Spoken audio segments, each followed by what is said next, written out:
Plus vous voyez la vérité dans la parole, plus votre esprit est transformé. La Bible nous dit de nous transformer en renouvelant notre esprit.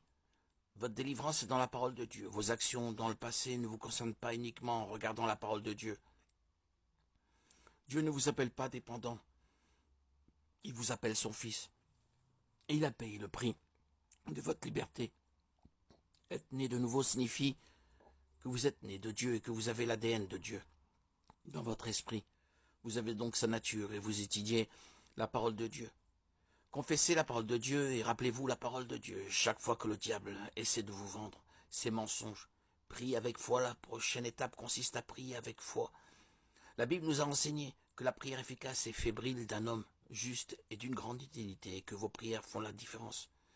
N'adhérez pas aux mensonges du diable qui vous dit que vous perdez votre temps lorsque vous priez avec foi.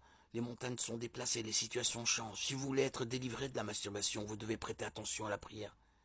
C'est par la prière que vous insistez sur ce que la parole de Dieu vous dit. Lorsque vous priez avec la conscience de votre identité en Christ, tout ce pourquoi vous priez se manifeste. Le diable ne fait qu'entrer dans votre propriété et détruire l'emprise du diable dans votre vie. Dieu veut que vous soyez délivrés. Associez-vous à lui en insistant sur la parole de Dieu dans le lieu de prière. N'oubliez pas que lorsque vous priez, les choses changent.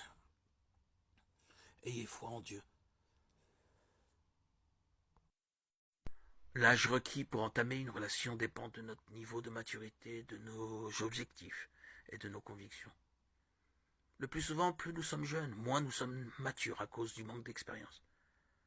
Quand nous commençons à peine à construire notre identité, nous risquons de ne pas être assez affermis spirituellement pour tisser les liens solides avec notre partenaire et avons tendance davantage à prendre de mauvaises décisions susceptibles de provoquer des blessures émotionnelles, physiques, psychologiques et spirituelles. Une relation amoureuse peut être source de tentation quasi constante, particulièrement quand les émotions commencent à se développer et que l'attraction vers l'autre personne s'intensifie. Les adolescents et même les jeunes adultes sont soumis intérieurement à des pulsions hormonales et extérieurement à des pressions sociales, parfois à la limite du supportable. Chaque jour leur apporte des sentiments nouveaux, avec des moments d'euphorie suivis de moments de doute, de peur et de confusion, ce qui peut être très troublant. Les jeunes passent beaucoup de temps à chercher à comprendre qui ils sont, leur place dans le monde et leur relation avec leur entourage. Ajouter à cela la pression d'une relation amoureuse serait trop exigé de soi, surtout si l'autre personne traverse les mêmes chamboulements.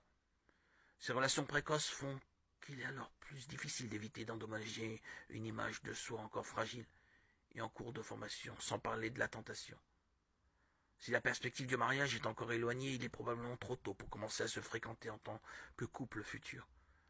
Il est préférable pour ces personnes de pratiquer des activités de groupe permettant aux jeunes de développer leur aptitude sociale et de se faire des amis, sans les pressions et difficultés inhérentes aux relations amoureuses. Quel que soit l'âge auquel une personne décide de commencer une relation amoureuse, ce devrait être un temps pour construire sur les fondements de la foi qu'elle a reçue, pour grandir et pour discerner la volonté de Dieu pour sa vie. Nous ne sommes jamais trop jeunes pour entamer ce processus passionnant. Que personne ne méprise ta jeunesse, mais sois un modèle pour les croyants par tes paroles, ta conduite, ton amour, ta foi, ta pureté.